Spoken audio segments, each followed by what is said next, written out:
ఇప్పుడు రాము రాథోడ్ అని ఉంది అదే కమ్యూనిటీ. అబ్బాయి ఒక పాటతో రాను బొంబాయి రాను ఎక్కడికో వెళ్ళిపోయింది. సరే అదృష్టవంతులు కలిసి వస్తుంది.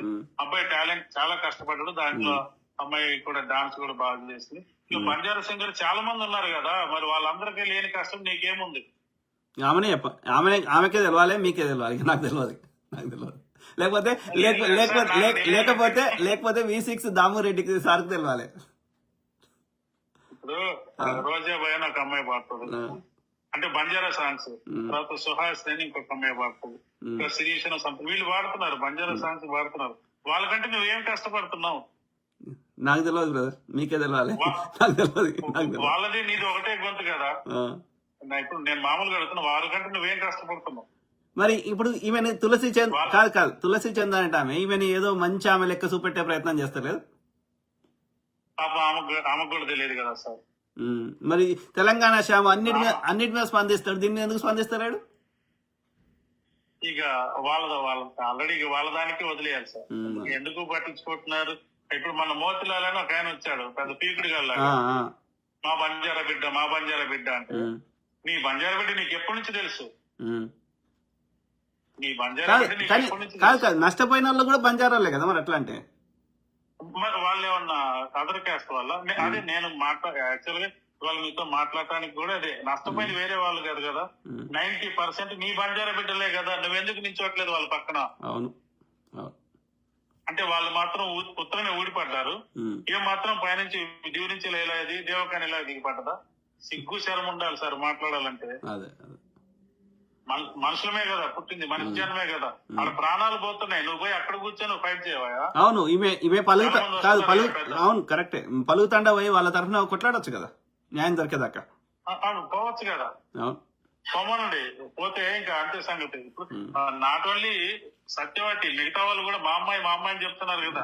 అరే మోసపోయింది ఎక్కువ శాతం 90% మీ వాళ్ళే. మీ వాళ్ళే. వాళ్ళ కోసం నువ్వు వాళ్ళ వైపు స్టాండ్ తీసుకోకుండా ఎవడో వస్తాడు, ఇంకొకడు వస్తాడు, మా బంజారా బిడ్డ మరి అవతల మోసపోయిన వాళ్ళు ఎవరి బిడ్డలు? పక్కన బంజారా బిడ్డలో సిగ్గు శరం ఉండద్దు మాట్లాడటానికి. అంటే పైసలు ఇస్తే మాట్లాడతారు, లేకపోతే లేదా. వీళ్ళంతా పెయిడ్ బ్యాచ్ అంటారు సార్. కష్టం తెలియదు, ఏం తెలియదు. ఆ పూటకు వచ్చినప్పుడు ఎంతో తీసుకుంటారు, ఏదో మాట్లాడతారు. అవతల నష్టపోయింది ఎవరు? ఇప్పుడు నువ్వు సరే ఆ స్కామ్ లో నువ్వు ఉన్నావా లేవా తర్వాత సంగతి. నిన్ను డిలీట్ చేసేద్దాం కొద్దిసేపు. తోటి బంజారా వాడే కదా నిన్ను మోసం చేసింది. నువ్వు అన్యాయం జరిగిన వాళ్ళ వైపు మాట్లాడకుండా మా సత్యవతి లేదు, మా ఉత్తవతి లేదు, ఇవన్నీ మాట్లాడుకుంటూ వస్తే అన్యాయం జరిగిన వాడికి తరపున కదా నువ్వు మాట్లాడాలి. దీంట్లో కూడా సార్ 100% రాజకీయ నాయకుల హస్తం ఉన్నది. ఉండొచ్చు, అందుకే మనం ఏమంటున్నాం, నిష్పక్షపాతమైన విచారణ జరగాలి, ఆ దోషులకు శిక్షలు పడాలి, అట్లనే వాళ్ళకి డబ్బులు బాధితులకి న్యాయం జరగాలి. సార్ న్యాయం జరిగే టైం కల్లా పాపం చనిపోతున్నారు సార్ వాళ్ళు. అందుకే వాళ్ళకి ధైర్యం చెబుతూ, ముఖ్యమంత్రి లాంటి వాళ్ళు ధైర్యం ఇస్తూ, మీ డబ్బులు మీకు అట్లీస్ట్ ఒక 50% అన్న తిరిగి తెచ్చేటట్టు మేము ప్రయత్నం చేస్తామని చెప్పాలి. వాళ్ళు ఇప్పుడు ఎవరు గవర్నమెంట్ కూడా ఆలోచన చేస్తుంది సార్. కానీ ఆలోచన కంటే ముందు గవర్నమెంట్ అనేది పక్కన పెట్టేసి వాళ్ళు ఎలాగో స్పందిస్తారు. ముందు నీ బంజారా అని నువ్వు సంకలు గుద్దుకుంటూ వెళ్ళినప్పుడు నువ్వు ఎక్కడి నుంచో వాళ్ళు పోయి ఇప్పుడు ఆమె ఏది సుబ్బు బాధితుల తరఫున కొట్లాడుతున్న అడ్వకేట్ తిడుతుంది, తిరుమలేశం తిడుతుంది, లేకపోతే ఆయన పేరేంది ఇంకో ఆయన హిమకాంత్ రెడ్డిని తిడుతుంది. కానీ మధు రమావతి గురించి ఒక్కసారి కూడా ఆమె ఇది గట్టిగా మాట్లాడింది లేదు. అసలు ఫస్ట్ లో నాకేం తెలియదు, నేను అభిమాని అన్నది. వాడు నాకు అభిమాని కాబట్టి నేను చెప్పిన ఫోటో ఇచ్చిన అందులో తప్పేముంది సార్? అభిమాని ఇంట్లోకి ఎట్లా వస్తాడు? So possible. కనీసం వీళ్ళకి ఆ స్పృహ ఉండదు సార్. ఇప్పుడు నేను ఎవరిని యూజ్ చేయట్లేదు, కానీ ఇప్పుడు బంజారా కమ్యూనిటీలో పెద్ద తీస్మార్క్ లాగా వస్తున్నారు కదా ఒక్కొక్కడు పెద్దగా. మరి వీళ్ళది బంజారా కమ్యూనిటీయే కదా, మరి వీళ్ళు వాళ్ళ కోసం ఫైట్ చేయరా?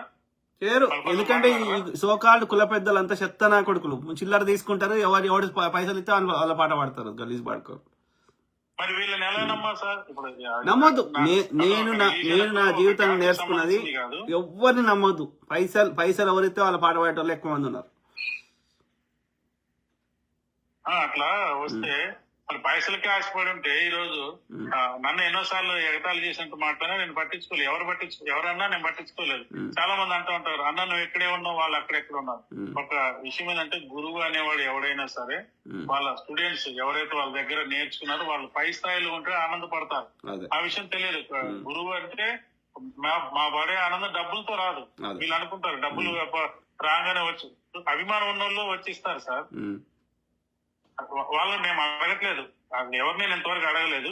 అసలు నేను మనీ అనేది లేదు. కానీ ఈ బుద్ధి లేని గాడులకి ఎక్కడ అర్థం కావట్లేదు. కడుపుకి అన్నమే తింటున్నారు కదా, వాళ్ళకి అట్లా అలవాటు అయింది బ్రదర్. అన్నమే కదా రోజు.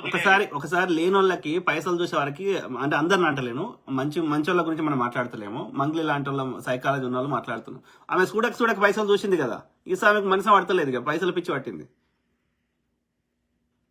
అదే సార్ మంగ్లీకి లేదా సత్యవతి, నాకు మంగ్లీ అనే పదం అంటే నాకు భలే ఇరిటేషన్ వస్తుంది సార్.